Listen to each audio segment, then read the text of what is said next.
মঞ্চে উপবিষ্ট deo madam, SI madam, উপস্থিত শিক্ষক শিক্ষিকা, সর্বোপরি মহারানী কাশেশ্বরী স্কুলের প্রধান শিক্ষক এবং বাকি শিক্ষক শিক্ষিরা এবং উপস্থিত আমার ছোট ছোট যারা ছাত্রীরা রয়েছেন এবং তাদের অভিভাবকরা, তাদের কাছে একটু আগে ডিও ম্যাডাম বলছিলেন যে এরকম দিন এর জন্য আমরা গোটা বছর ধরে অপেক্ষা করে থাকি।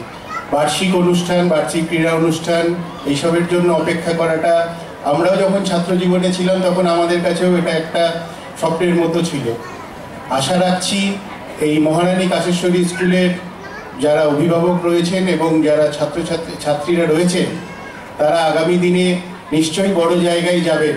যেহেতু প্রধান শিক্ষক এবং তার শিক্ষক শিক্ষিকারা যারা রয়েছেন তাদের যে উদ্যোগ, তাকে সাধুবাদ না জানিয়ে বলা যায় না। আজকে বহরমপুর মিউনিসিপ্যালিটির তরফ থেকে আমরা হয়তো খুব সামান্য পরিমাণে ওনাদেরকে সাহায্য করতে পারি, বেশি কিছু আমাদের দ্বারা সম্ভব হয় না। যতটা আমাদের সাধ্যমতো লিমিটেশন থাকে সেই লিমিটেশনের মধ্যে আমরা ওনাদের পাশে থাকার চেষ্টা করি।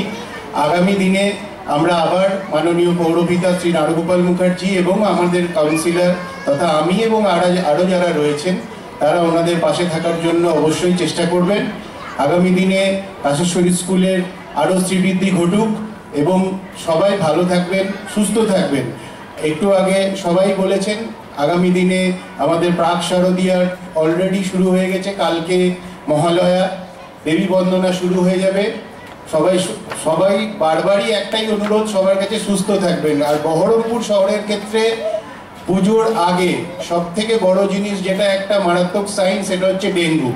এটা আজকে যদিও এই মঞ্চে বলার কথা নয়।